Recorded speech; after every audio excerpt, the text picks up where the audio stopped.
আলহামদুলিল্লাহ, সমস্ত প্রশংসা সেই মহান আল্লাহ তাআলার দরবারে, যিনি আমাদেরকে পবিত্র জুমার দিনে দুনিয়ার সব ধরনের ব্যস্ততা থেকে ফারেক করে আল্লাহ তাআলার হুকুম জুমার নামাজ আদায় করার জন্য মসজিদে এসে উপস্থিত হওয়ার তৌফিক দান করেছেন। এই জন্য সকলেই শুকরিয়া দান করি আলহামদুলিল্লাহ। লক্ষ কোটি দরুদ ও সালাম বর্ষিত হোক সাইয়্যিদুল মুরসালিন, খাতামুন নবিয়্যিন, রাসূল রাব্বিল আলামিন, রাহমাতুল লিল আলামিন মুহাম্মদুর রাসূলুল্লাহ সাল্লাল্লাহু আলাইহি সাল্লামের উপর। সকলেই বলি সাল্লাল্লাহু আলাইহি ওয়াসাল্লাম। মুহতারাম হাজিরিন, রাসূলুল্লাহ সাল্লাল্লাহু আলাইহি সাল্লাম বলেন, আহাব্বুল বিলাদি ইলাল্লাহি মাসাজিদুহা ওয়া আবগাদুল বিলাদি ইলাল্লাহি আসওয়াকুহা। আল্লাহ তাআলার নিকট সবচাইতে পছন্দনীয় স্থান হলো মসজিদ, আর আল্লাহর নিকট সবচাইতে অপছন্দনীয় জায়গা হলো বাজার। এটা রাসূলুল্লাহ সাল্লাল্লাহু আলাইহি সাল্লাম আমাদেরকে বলে গিয়েছেন। আল্লাহর নিকট সবচাইতে পছন্দনীয় জায়গা হলো মসজিদ, আর সবচাইতে অপছন্দনীয় জায়গা হলো বাজার। মসজিদ এটা আল্লাহ তাআলার ঘর। মসজিদের পবিত্রতা রক্ষা করা, মসজিদের আদব রক্ষা করা প্রত্যেকটা মুসলমানের জন্য জরুরি। এটা প্রত্যেকটা মুসলমানের জন্য এটা জরুরি, যেন মসজিদের আদব রক্ষা হয়, মসজিদের পবিত্রতা রক্ষা হয়। এই মসজিদের আদব রক্ষা করা, মসজিদের পবিত্রতা রক্ষা করা, এটা আল্লাহ তাআলার প্রতি ভালোবাসা এবং আল্লাহ তাআলার আনুগত্যের বহির্প্রকাশ। আমি তখনই এই মসজিদকে পবিত্র রাখবো, আমি তখনই মসজিদের আদব রক্ষা করব যখন আমার ভিতরে আল্লাহর ভালোবাসা থাকবে, আল্লাহর প্রতি মহাব্বত থাকবে, যেহেতু এটা আল্লাহর ঘর, এবং আল্লাহর প্রতি আমার আনুগত্য থাকবে। তখনই আমার দ্বারা কখনোই মসজিদের অপবিত্রতা হবে না, আমার দ্বারা কখনো মসজিদের আদবের খেলাফ হবে না। তো এমন কিছু বিষয় আছে যেগুলোর প্রতি খেয়াল রাখলে, যেগুলোর প্রতি লক্ষ্য রাখলে, যেগুলোর প্রতি যত্নবান হলে মসজিদের আদব রক্ষা হয়। এমন অনেকগুলো বিষয়ের মধ্যে থেকে কয়েকটি বিষয় সম্পর্কে আলোচনা করা হবে। এর মধ্যে প্রথম বিষয় হলো, মসজিদের ভিত্তি এটা ইখলাস ও তাকওয়ার ভিত্তিতে হওয়া লাগবে। ইখলাস এবং তাকওয়ার ভিত্তিতে মসজিদ হতে হবে। আমি একটা মসজিদ নির্মাণ করব, এই মসজিদ নির্মাণের সময় ইখলাস থাকতে হবে, তাকওয়া থাকতে হবে। আমি মসজিদ কেন নির্মাণ করতেছি? একমাত্র আল্লাহর জন্যই, আল্লাহকে সন্তুষ্ট করার জন্য, আল্লাহকে রাজি খুশি করার জন্য, আল্লাহর ইবাদত করার জন্য মসজিদ নির্মাণ করতেছি। এছাড়া অন্য কোনো মাকসাদ আমার মধ্যে নাই। যদি এই নিয়তে আমরা কোনো মসজিদ নির্মাণ করতে পারি, লাভ কি? রাসূলুল্লাহ সাল্লাল্লাহু আলাইহি সাল্লাম বলেন, মান বানা লিল্লাহি মসজিদান বানাল্লাহু লাহু বাইতান ফিল জান্নাহ। যে ব্যক্তি আল্লাহকে রাজি খুশি করার জন্য, আল্লাহর জন্যই, শুধুমাত্র আল্লাহর জন্যই মসজিদ নির্মাণ করবে, বানাল্লাহু লাহু বাইতান ফিল জান্নাহ, আল্লাহ তাআলা জান্নাতে তার জন্য ঘর নির্মাণ করবেন। সুবহানাল্লাহ। এখন কথা হলো, আমার তো এত টাকা পয়সা নাই যে একটা মসজিদ আমি নির্মাণ করে দিব, আমার এত ক্ষমতা নাই। খুব অল্প সংখ্যক মানুষের এই ক্ষমতা আছে যারা একা একটা মসজিদ নির্মাণ করে দিতে পারে।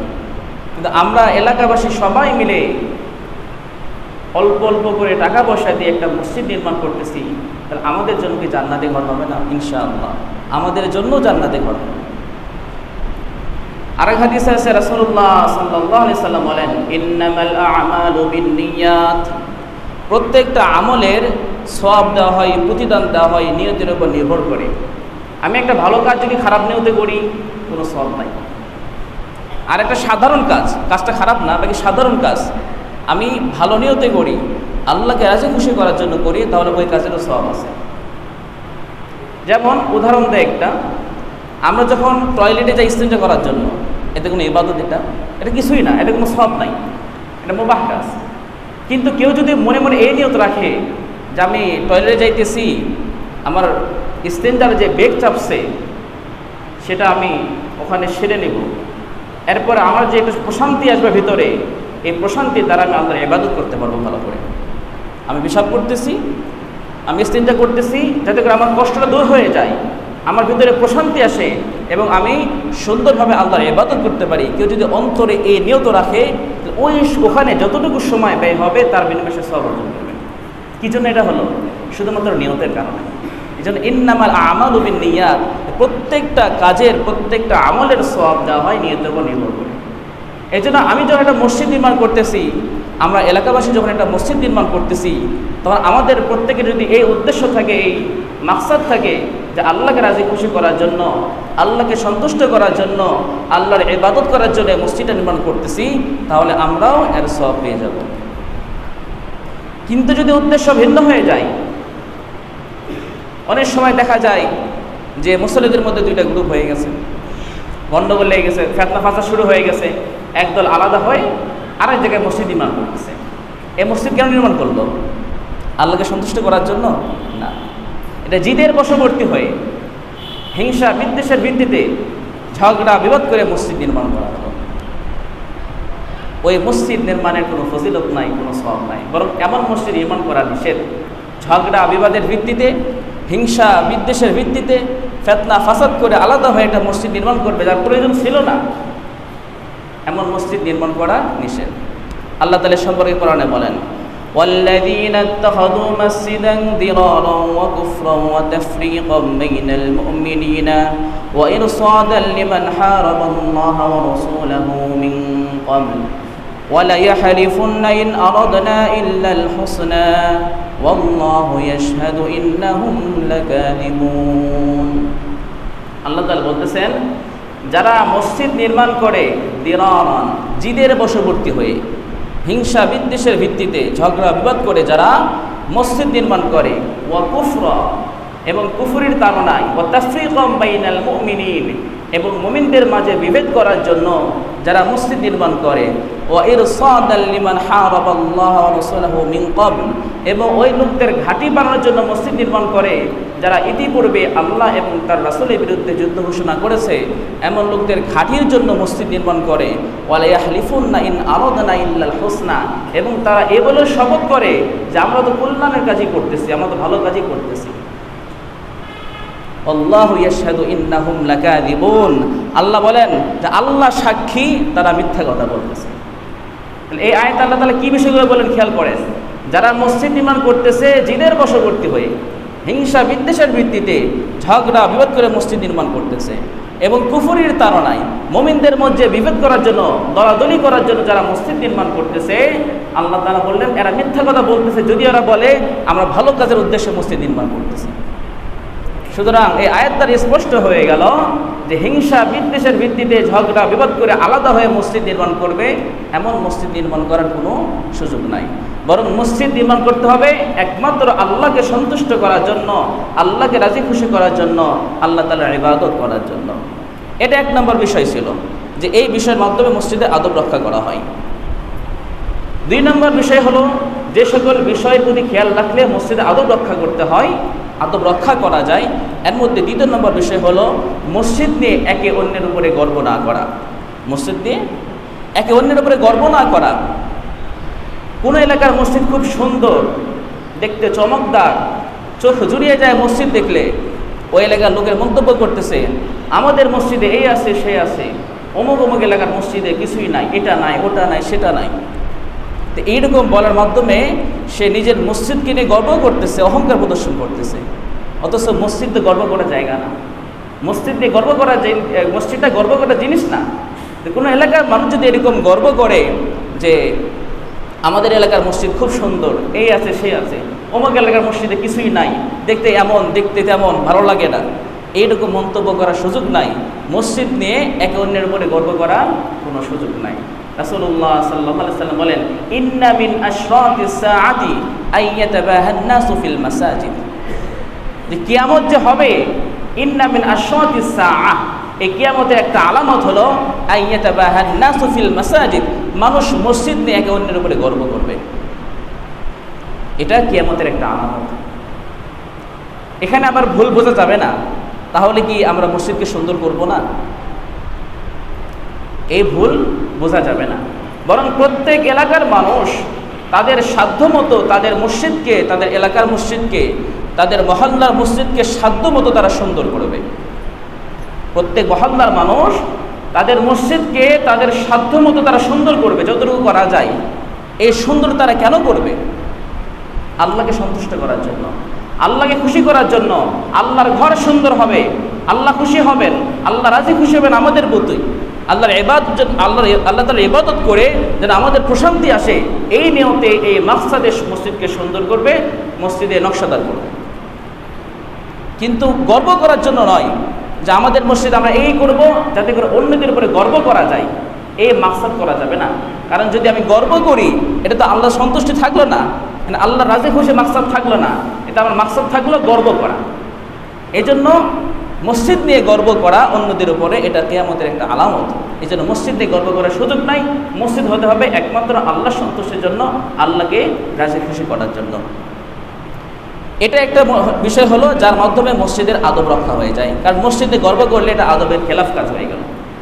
3 নম্বর বিষয় হলো মসজিদে আসার সময় ধীরে সুস্থে আসা, তাড়াহুড়া করে দৌড়াদৌড়ি করে না আসা। জামাত শুরু হয়ে গেছে, দৌড়াদৌড়ি করে আসলাম, তাড়াহুড়া করে উজু করে জামাতে শরীক হয়ে গেলাম। অনেক ভাইয়েরা এমন ভুল কাজ করে থাকেন, এটা করা মোটেও উচিত নয়। রাসূলুল্লাহ সাল্লাল্লাহু আলাইহি সাল্লাম বলেন, যখন ইকামত হয় তখন তোমরা তাড়াহুড়া করে মসজিদে যেও না, ধীরে স্থিরভাবে হেঁটে মসজিদে যাও। অতঃপর জামাতে যতটুকু নামাজ পাও তা আদায় করো, আর যতটুকু ছুটে যায় সেটা পূর্ণ করে নাও। এই হাদিস থেকে বোঝা আসে যে আমরা যারা তাড়াহুড়া করে আসি জামাতে শরীক হওয়ার জন্য, বিশেষ করে কোন সময় হয় যখন ইমাম সাহেব রুকুতে গেছেন, রুকুতে গেছেন তখন দৌড়ের প্রতিযোগিতা লেগে যায়। কারণ রুকু যদি ছুটে যায় তাহলে ওই রাকাতটা ছুটে গেল, রাকাত ছুটে গেলে তো অনেক বড় লস হয়ে যাবে। এই জন্য অনেকে তাড়াহুড়া করে দৌড়ায় মসজিদে এসে রুকুতে শরীক হওয়ার চেষ্টা করে। এমনকি ওখানে মাসলাগত কিছু ভুলের কারণে তার নামাজটাও সহি হয়ে যায় না অনেক সময়। কিন্তু রাসূল এটা নিষেধ করে দিলেন যে যখন ইকামত শুরু হয়ে যায় তখন তোমরা দৌড়াইয়া তাড়াহুড়া করে নামাজের দিকে এসো না, নামাজের দিকে যেও না, বরং ধীরে স্থিরভাবে আস্তে আস্তে হেঁটে যাও। এরপরে জামাতে যতটুকু নামাজ পাও সেটা পূর্ণ করো, সেটা আদায় করো, আর যতটুকু ছুটে যায় সেটা পরবর্তীতে একাকে পূর্ণ করে নাও। হযরত কাতাদা রাদিয়াল্লাহু আনহু বলেন, একবার আমরা রাসূলুল্লাহ সাল্লাল্লাহু আলাইহি ওয়াসাল্লামের সঙ্গে জামাতে নামাজ আদায় করতেছিলাম।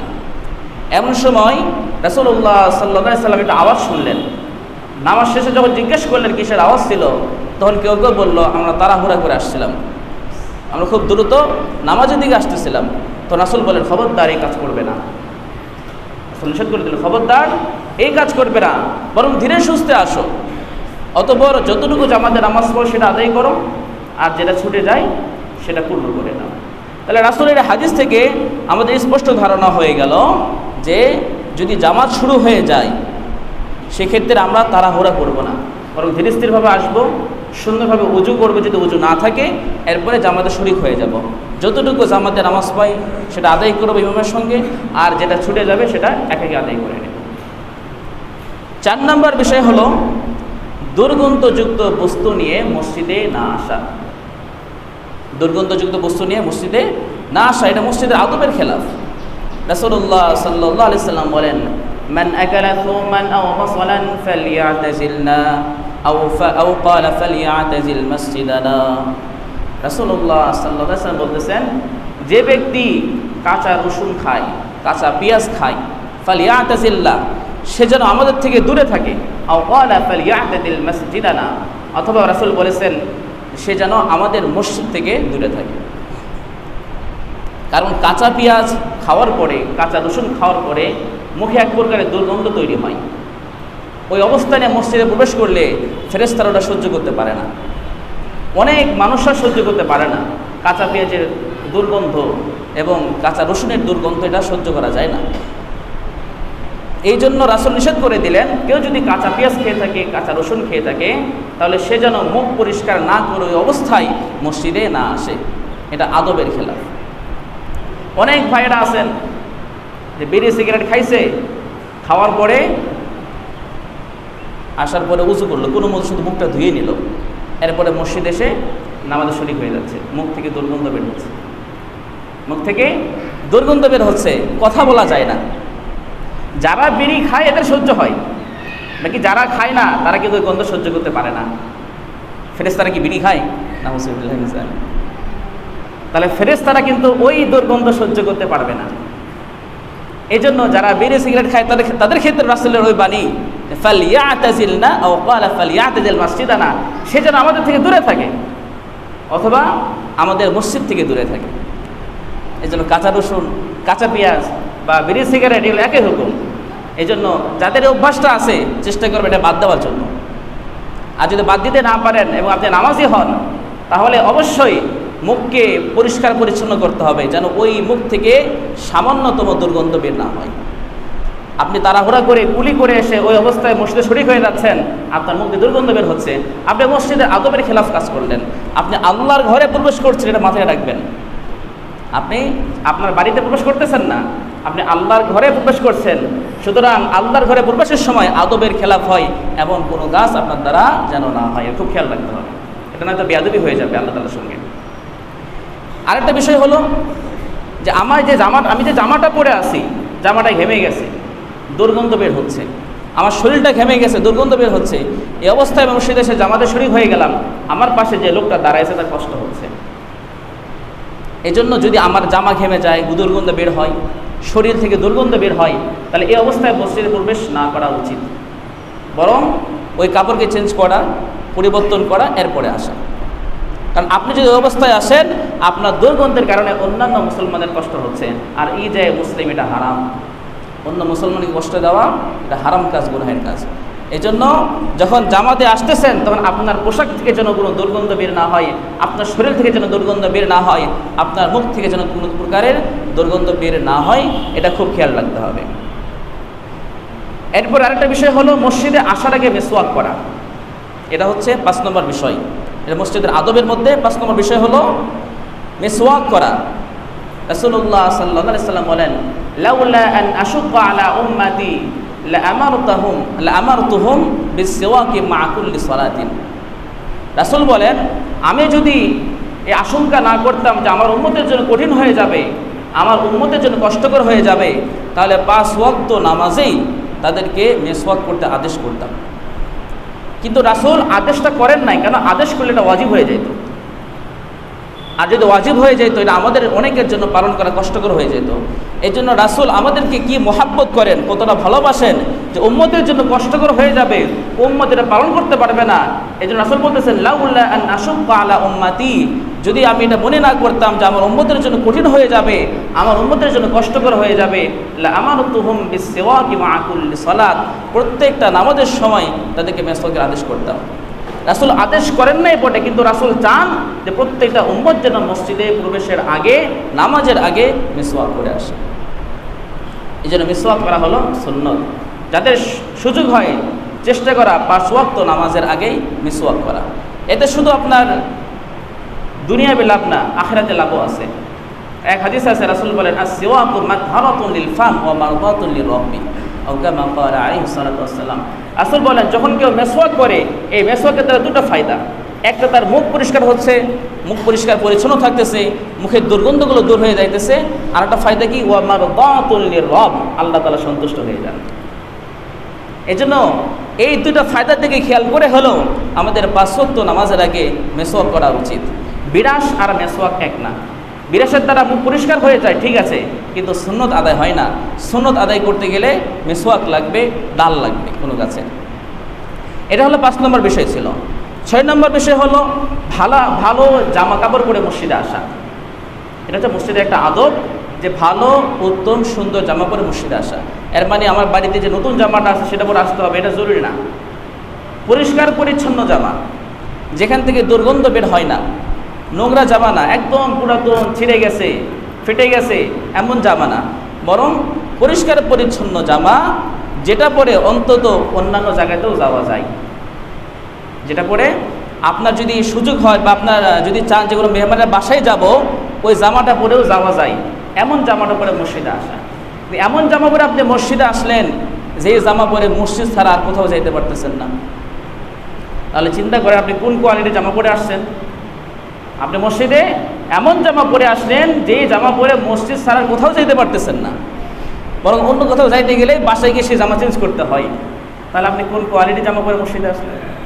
ভাইরা আমার, একটু খেয়াল করবেন যে মসজিদ, আপনি যখন মসজিদে আসতেছেন এটা কার ঘরে আসলেন?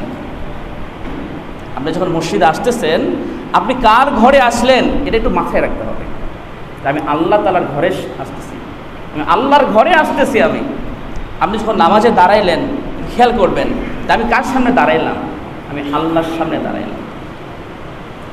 যদি আমার ভিতরে অনুভূতি থাকে যে আমি মসজিদে যাইতেছি মানে আল্লাহর ঘরে যাইতেছি, আমি যখন নামাজে দাঁড়াইতেছি আমি আল্লাহর সামনে দাঁড়াইতেছি, এই অনুভূতি যদি আমার থাকে তাহলে আমি ছিঁড়া ফাটা নোংরা দুর্গন্ধযুক্ত জামা পরে মসজিদে আসতে পারবো না। আমার বিবেক বাধা দিবে, মাসলাগত বিষয় পড়ে আমার বিবেকে বাধা দিবে যে না, এই জামা পরে আমার মসজিদে যাওয়া উচিত হচ্ছে না, আর আমি তো আল্লাহর ঘরে যাইতেছি। আমি যখন নামাজে দাঁড়াইতেছি তখন আল্লাহ তাআলার সামনে দাঁড়াইতেছি। আল্লাহ বলেন ওয়াকুমু লিল্লাহি কানিতিন, তোমরা আল্লাহর সামনে দাঁড়াও আদবের সাথে এবং বিনয়ী হয়ে আল্লাহ তাআলার সামনে তোমরা দাঁড়াই যাও। এতটুকু তো আমাদের আদব রক্ষা করা উচিত যে আমি আল্লাহর ঘরে আসছি, আল্লাহর সামনে দাঁড়াইতেছি, সুতরাং আমি এমন পোশাক পরে গেলাম যে পোশাক পরে অন্য জায়গায় যেতে পারবো না। তাহলে আমি কি আদৌ এই আদবটা রক্ষা করলাম? আমার দ্বারা কিন্তু সে আদবটা রক্ষা হয় না। এই জন্য চেষ্টা করা যে আমি যেন যখন নামাজ পড়তে আসি তখন যেন আমার জামাটা ভালো থাকে, পরিষ্কার পরিচ্ছন্ন জামা হয়। আবারও বলছি, নতুন খুব ভালো জামা পড়তে হবে তা জরুরি না, পরিষ্কার পরিচ্ছন্ন জামা, যে জামা থেকে দুর্গন্ধ বের হয় না, যে জামা থেকে দুর্গন্ধ বের হয় না, অন্যদের কষ্ট হয় না, এমন জামা পরা। এবং এই ব্যাপারে আল্লাহ তাআলার আদেশও আছে। আল্লাহ তাআলা বলতেছেন ইয়া বানি আদম খুযু যিনাতাকুম ইনদা কুল্লি মাসজিদিন ওয়া কুলু ওয়াশরাবু ওয়া লা তুসরিফু ইন্নাহু লা ইউহিব্বুল মুসরিফিন। আল্লাহ বলতেছেন ইয়া বানি আদম, হে আদম সন্তানেরা, খুযু যিনাতাকুম ইনদা কুল্লি মাসজিদ, তোমরা প্রত্যেকটা নামাজের সময় সৌন্দর্যতা গ্রহণ করো। এটা কার আদেশ বলেন তো? আল্লাহ তাআলার আদেশ। আল্লাহ তাআলা কোরআনে বলতেছেন ইয়া বানি আদম, হে আদম সন্তানেরা, খুযু যিনাতাকুম ইনদা কুল্লি মাসজিদ, তোমরা প্রত্যেকটা নামাজের সময় সৌন্দর্যতা গ্রহণ করো। তাহলে আল্লাহ তাআলা আমাদেরকে আদেশ করলেন যে বান্দা, যখন তুমি আমার ঘরে আসবে, যখন তুমি আমার সামনে দাঁড়াবে, তখন একটু সেজে গুজে আসো, একটু সুন্দর হয়ে আসো, একটু পরিপাটি হয়ে আসো। তুমি তো আমার সামনে দাঁড়াইতেছো। কিন্তু আমরা আল্লাহর কতটা হতভাগা বান্দা, নোংরা অবস্থায়, দুর্গন্ধযুক্ত অবস্থায় আমরা আল্লাহর সামনে দাঁড়াইতেছি।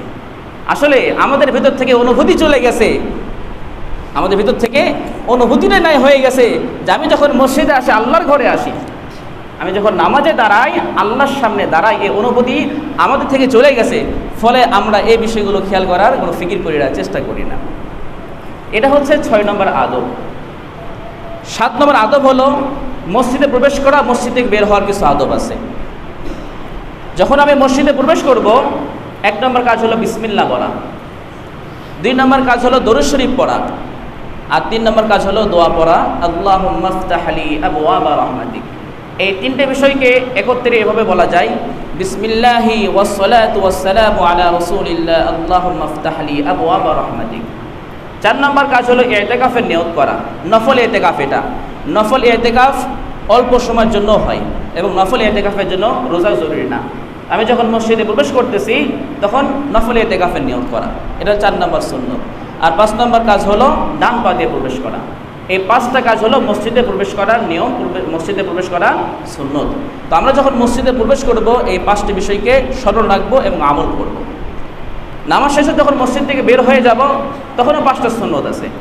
1 নম্বর হলো বিসমিল্লাহ বলা, 2 নম্বর হলো দরুদ শরীফ পড়া, 3 নম্বর হলো দোয়া পড়া, আল্লাহুম্মা ইন্নী আসআলুকা মিন ফাদলিক। এই 3টি বিষয়কে একত্রে এভাবে বলা যায়, বিসমিল্লাহি ওয়াসসালাতু ওয়াসসালামু আলা রাসূলিল্লাহ আল্লাহুম্মা ইন্নী আসআলুকা মিন ফাদলিক। 4 নম্বর কাজ হলো বাম পা দিয়ে বের হওয়া। 5 নম্বর কাজ হলো ডান পায়ের জুতা স্যান্ডেল আগে পরিধান করা। মসজিদ থেকে বের হওয়ার সময় এই 5টা সুন্নত এবং মসজিদে প্রবেশের সময় 5টা সুন্নত, এই 5 5 10টা সুন্নত মসজিদে প্রবেশ এবং বাইর হওয়ার, এটা প্রত্যেকের আমল করা জরুরি। এর মাধ্যমে মসজিদের আদব রক্ষা হয়ে যায়। আরেকটা বিষয় হলো মসজিদের পবিত্রতা এবং পরিষ্কার পরিচ্ছন্নতার প্রতি খেয়াল রাখা। এটা মসজিদের একটা আদব, এটা প্রত্যেকটা মুসলমানের জন্য জরুরি। যেন মসজিদ সবসময় পবিত্র থাকে, মসজিদ যেন সবসময় পরিষ্কার পরিচ্ছন্ন থাকে, এটা প্রত্যেকটা মুসলমানের জন্য পালন করা জরুরি। আল্লাহ তাআলা কোরআনে বলেন, ওয়াহিদনা ইলা ইব্রাহিম ওয়া ইসমাঈলা আন তাহিরা বাইতিয়া লিত-তাইফিনা ওয়াল আকিফিনা ওয়ার রুকআইস সুজুদ। আল্লাহ তাআলা বলতেছেন, আমি ইব্রাহিম এবং ইসমাইলকে আদেশ করলাম তোমরা আমার ঘরকে পবিত্র এবং পরিষ্কার পরিচ্ছন্ন রাখো। যারা এখানে তাওয়াফ করতে আসবে, যারা এখানে ইতিকাফ করবে, যারা এখানে রুকু সিজদা করবে, তাদের জন্য তোমরা এই ঘরকে পবিত্র রাখো, পরিষ্কার পরিচ্ছন্ন করে রাখো। এই আদেশ কাকে করেছিলেন? নবীকে, ইব্রাহিম আলাইহিস সালাম এবং ইসমাইল আলাইহিস সালামকে আল্লাহ তাআলা আদেশ করেছিলেন। সুতরাং নবীর মাধ্যমে মসজিদকে পরিষ্কার করে নিয়েছেন আল্লাহ তাআলা, নবীদের মাধ্যমে মসজিদকে পবিত্র করে নিয়েছেন, মসজিদকে পরিষ্কার পরিচ্ছন্ন করে নিয়েছেন। সুতরাং মসজিদকে পবিত্র করা, মসজিদকে পরিষ্কার পরিচ্ছন্ন করা এটা ছোট কোনো বিষয় নয়, বরং এটা সম্মানের বিষয়, এটা সৌভাগ্যের বিষয়। এই সৌভাগ্য সবার হাসিল হয় না। আপনি আল্লাহ তাআলা ঘরকে পরিষ্কার করার সুযোগ পাচ্ছেন, আল্লাহ তাআলা ঘরকে পরিচ্ছন্ন করার সুযোগ পাচ্ছেন, আল্লাহ তাআলা ঘরকে পবিত্র রাখার সুযোগ পাচ্ছেন, এটা আপনার জন্য সৌভাগ্যের বিষয়, আপনার সম্মানের বিষয়। কিন্তু অনেক ভাইরা এটাকে ছোটো মনে করেন। আমি মসজিদে প্রবেশ করলাম, ওই কোথাও একটা ময়লা পড়ে আছে, তো ডাকাডাকি করার দরকার নাই, কাউকে খোঁজার দরকার নাই, আপনি নিজ দায়িত্বে সেই ময়লাটাকে পরিষ্কার করে দেন। আপনার কি সওয়াব হবে না? অবশ্যই সওয়াব হবে।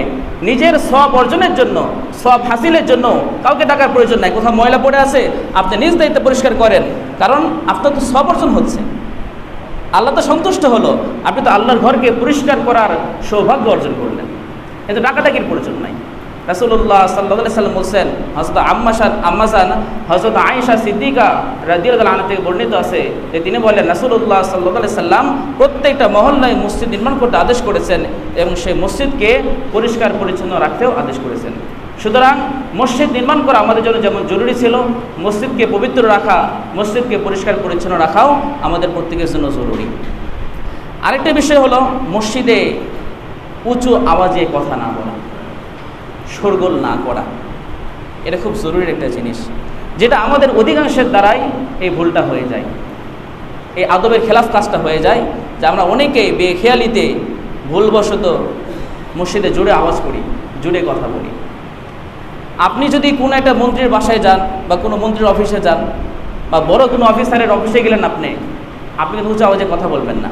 আপনি জ্ঞানী হন, মূর্খ হন, যেমনই মানুষ হন না কেন, আপনি কিন্তু ওখানে উঁচু আওয়াজে কথা বলবেন না, কারণ আপনি তার আদব রক্ষা করতেছেন, তার সম্মান রক্ষা করতেছেন। মসজিদ এটা আল্লাহর ঘর, তো ওই মন্ত্রীর অফিসের থেকে, ওই অফিসারের অফিসের থেকে আল্লাহর ঘরের সম্মান আপনার কাছে কম না বেশি? যদি বেশি হয়ে থাকে তাহলে আপনি ওখানে জোরে আওয়াজে কথা বলতেছেন না, আদবের খেলাফ হয়ে যাবে, সম্মান ক্ষুণ্ণ হয়ে যাবে। আর আপনি মসজিদে এসে জোরে কথা বলতেছেন, মসজিদে এসে শোরগোল করতেছেন, চিল্লাচিল্লি করতেছেন, এটা আল্লাহর ঘর, এটা তো মাথায় রাখতে হবে যে আমি আল্লাহর ঘরে এসে জোরে আওয়াজে কীভাবে কথা বলতে পারি। এত বড় হিম্মত, এত বড় স্পর্ধা আমার কীভাবে হলো যে আল্লাহর ঘরে এসে আমি জোরে আওয়াজে কথা বলতেছি। রাসূল বলেন, ওয়াইয়াকুম ওয়া হাইশাতিল আসওয়াত, তোমরা মসজিদে বাজারের মতো শোরগোল করো না, মসজিদে এসে বাজারের মতো উঁচু আওয়াজে কথা বলো না। এটা চরম পর্যায়ের বেয়াদবি আল্লাহ তাআলার সঙ্গে, আল্লাহর ঘরের সঙ্গে চরম পর্যায়ের বেয়াদবি এটা। এই জন্য কোনো ক্ষেত্রেই মসজিদে জোরে আওয়াজ করার সুযোগ নাই। যদি আমার কাউকে ডাকার প্রয়োজন হয়, আমি এখানে দাঁড়ায় আছি, ওখানে কেউ আসে, আমি তাকে জোরে ডাকতেছি, এটাও নিষেধ। বরং তার কাছে গিয়ে বলা, অথবা দেখতেছে মসজিদে কেউ জোরে জোরে কথা বলতেছে, আমি জোরে একটা ঝাড়ি দিলাম, তাদের আওয়াজের থেকে আমার আওয়াজটা উঁচু হয়ে গেল, তাহলে তারা যে অপরাধ করলো আমি তাকে অপরাধ করলাম। বরং যদি কোথাও দেখি যে কেউ জোরে জোরে গল্প করতেছে, তার কাছে যাওয়া, বিনয়ের সঙ্গে বোঝানো, ভাই এটা মসজিদ, আল্লাহর ঘর, আল্লাহর ঘরে আদব রক্ষা করেন, এখানে জোরে কথা বলেন না। এই জন্য মসজিদে জোরে কথা বলে এটা হারাম, গুনাহের কাজ। আপনি যদি মসজিদে জোরে কথা বলেন, আপনার গুনাহ হবে আল্লাহর ঘরের সঙ্গে বেয়াদবি করার কারণে, আল্লাহর ঘরের আদব রক্ষা না করার কারণে। এই জন্য কোনো অবস্থাতেই মসজিদে জোরে আওয়াজ করার সুযোগ নাই, দুনিয়াবি কথাবার্তা বলার সুযোগ নাই। এটা আমাদের খুব খেয়াল রাখতে হবে যেন আমার দ্বারা কোনো ক্রমেই মসজিদের ভিতরে অবস্থানকালে আমার আওয়াজটা উঁচু না হয়ে যায়। আরেকটি বিষয় হলো মসজিদকে দুনিয়াবি কোনো কাজে ব্যবহার না করা। মসজিদকে দুনিয়াবি কোনো কাজে ব্যবহার না করা। মসজিদের ভিত্তি হয়েছে আল্লাহর ইবাদত করার জন্য। মসজিদকে স্থাপন করা হয়েছে শুধুমাত্র আল্লাহ তাআলা ইবাদত করার জন্য। এই জন্য মসজিদকে দুনিয়াবি কোনো মাকসাদে ব্যবহার করার সুযোগ নাই। এমনিভাবে মসজিদে যে সকল আসবাবপত্রগুলো আছে এগুলো দুনিয়াবি কাজে ব্যবহার করার কোনো সুযোগ নাই।